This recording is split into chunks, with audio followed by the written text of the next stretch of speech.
ನಮ್ಮ ಹತ್ರ ದುಡ್ಡು ಬರ್ತಾ ಇಲ್ಲ ಅಥವಾ ದುಡ್ಡು ನಿಲ್ಲಲ್ಲ ಅಂದರೆ ಅದಕ್ಕೆ ಕಾರಣ ಏನು? ಕಾರಣ ಸಿಂಪಲ್. ನಾವು ಸುಮಾರು ವರ್ಷಗಳಿಂದ ನಮಗೆ ಗೊತ್ತಿದ್ದೋ ಅಥವಾ ಗೊತ್ತಿಲ್ಲದೇನೋ ಒಂದು ಅಫರ್ಮೇಷನ್ ಮಾಡ್ಕೊಂಡು ಬರ್ತಾ ಇರ್ತೀವಿ. ದುಡ್ಡಿಲ್ಲ ಅಥವಾ ಸಾಲ ಕಷ್ಟ, ಟೆನ್ಷನ್ನು ಇವೇ ಮನಸ್ಸಲ್ಲಿ ಗೊಣಗ್ತಾ ಇರ್ತೀವಿ. ಒಳ್ಳೆ ಐಡಿಯಾ ಇದೆ, ಬಿಸ್ನೆಸ್ ಮಾಡಬೇಕಂತ ಇದ್ದೀವಿ, ಆದರೆ ಹಣ ಇಲ್ಲ, ಯಾರೂ ನಂಬಲ್ಲ. ಈ ರೀತಿಯ ಅಫರ್ಮೇಷನ್ನ ನಾವು ಪದೇ ಪದೇ ಹೇಳ್ತಾ ಇರ್ತೀವಿ. ಒಂದು ವೇಳೆ ನಮಗೆ ಸಾಲ ಇದ್ದರೂ ಸಹ ನಾವು ಅದ್ರ ಬಗ್ಗೆ ಯೋಚನೆ ಮಾಡಬಾರ್ದು. ನಾವು ನಮ್ಮ ಶಬ್ದ ಮತ್ತು ಯೋಚನೆನ ಬುಡ ಸಮೇತ ಕಿತ್ತಾಕಬೇಕಾಗ್ತದೆ. ಸಾಲ ಅನ್ನೋ ಜಪ ಮಾಡುವುದರ ಬದಲು ಸಂಪತ್ತು ಸಮೃದ್ಧಿ ಈ ರೀತಿ ಜಪ ಮಾಡಿ.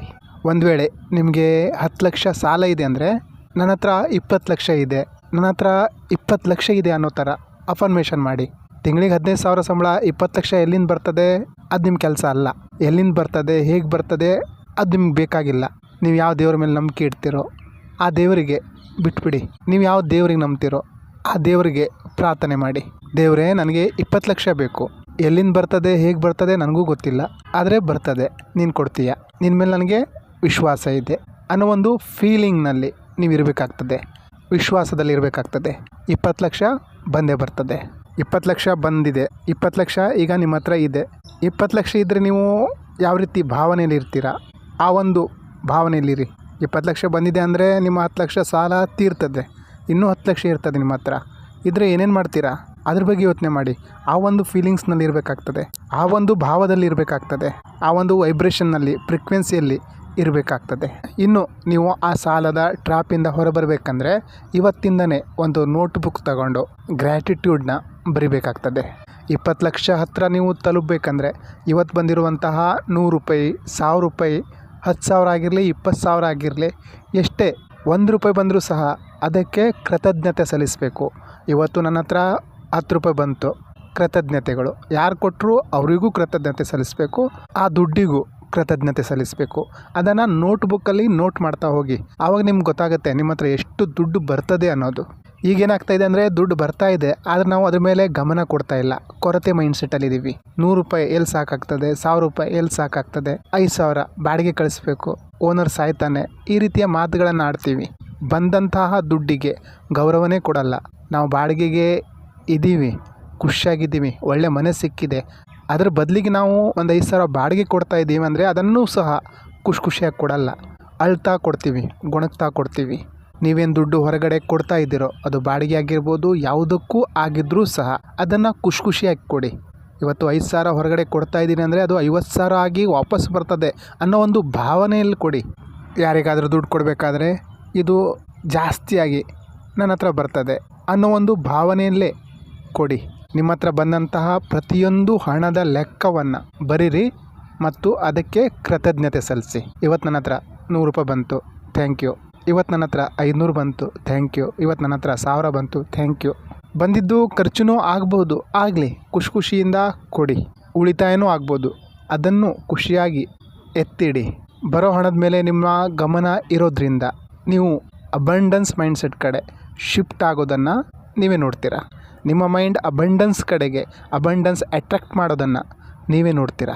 ಇದೊಂದು ಪ್ರಯೋಗ ಮಾಡಿ ನೋಡಿ, ನಿಮ್ಮ ಹತ್ರ ದುಡ್ಡು ನಿರಂತರವಾಗಿ ಬರೋದನ್ನು ನೀವೇ ನೋಡ್ತೀರಾ. ಕೊರತೆ ಮೇಲೆ ನಾವು ಫೋಕಸ್ ಮಾಡಿದ್ರೆ ಅದೇ ಹೆಚ್ಚಾಗ್ತದೆ, ಸಮೃದ್ಧಿ ಕಡೆಗೆ ಫೋಕಸ್ ಮಾಡಿದ್ರೆ ಅದೂ ಜಾಸ್ತಿ ಆಗ್ತದೆ. ಯಾವುದು ಬೇಕೋ ಅದ್ರ ಮೇಲೆ ನಾವು ಫೋಕಸ್ ಮಾಡಬೇಕು. ಇವತ್ತಿಂದನೇ ಒಂದು ನೋಟ್ಬುಕ್ ತೊಗೊಂಡು ನಿಮ್ಮ ಗ್ರ್ಯಾಟಿಟ್ಯೂಡನ್ನು ಬರಿತಾ ಬನ್ನಿ. ನಿಮ್ಮ ಹತ್ರ ಏನೇನಿದೆಯೋ, ಏನೇನು ಸಿಕ್ಕಿದೆಯೋ ಅವೆಲ್ಲದಕ್ಕೂ ಕೃತಜ್ಞತೆಯನ್ನು ಬರೀರಿ. ಖುಷಿನ ಫೀಲ್ ಮಾಡಿ, ಖುಷಿಯಾಗಿರಿ.